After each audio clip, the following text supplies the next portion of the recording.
the occasional breeze off the ocean to alleviate the wet heat. But tonight she was suddenly cold with a bone-deep sensation that came from far more than just the temperature. Of course she was cold, she told herself. Martha was frightening her. That whisper she was using, the cemetery itself, bathed once again in the unearthly glow of shimmering moonlight filtered through haze and fog. "You still have it. You didn't drop the sacrifice."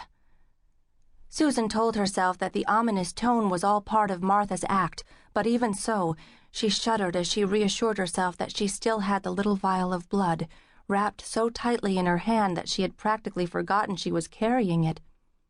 "Yes." "You killed the creature yourself?"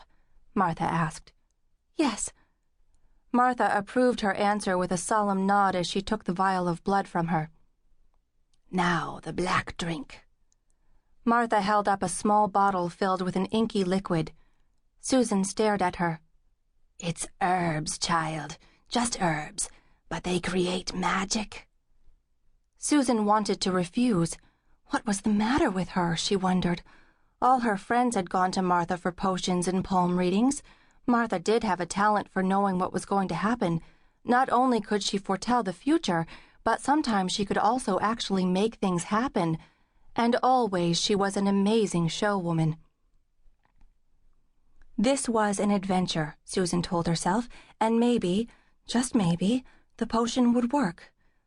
Martha was standing in front of her, smiling, looking as gentle as a kitten, as well-meaning as a doting grandmother. She pressed the small bottle into Susan's hand and helped her lift it to her lips. The concoction was sweet, not bad-tasting, but it carried an aftermath of fire that sent slivers of steel running through her blood. Suddenly, crimson darkness descended, making a Stygian pit of the cemetery, a fiery globe of the moon. "I don't want to do this anymore," Susan said. Her voice sounded like a whimper, appalling her. "I'm sorry. I just want to leave." Martha laughed, but the sound was husky and taunting, frightening her further. "Such a terrified little girl. We're here now. You've had the black drink. The worst is over. It's time." The darkness lifted, and once again Susan found herself standing in the moonlight in the old cemetery she had walked through dozens of times before. There was nothing dark or terrifying or eerie about it. It was just a field of the dead. And still, she wished she had never come. But she didn't want to run away and leave Martha to tell the tale of her cowardice. It would be mortifying if everyone knew what a silly coward she had been. The things that were said about her already were bad enough. But what were her choices? Stay and dig up a grave? Or run out of the cemetery alone? Tamper with the dead, or flee through a haunted world of shadow and decomposition with no companion other than her own thundering heart? "In seconds, my pet, you will be on the road to all that your heart desires.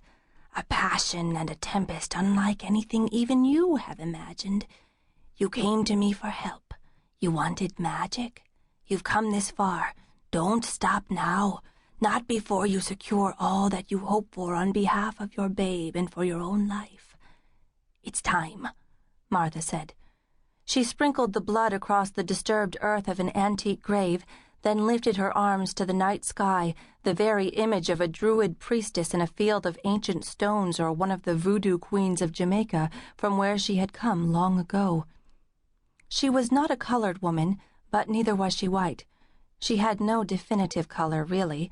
She was a pasty shade, like the moon behind the haze, and her eyes were a strange and watery blue.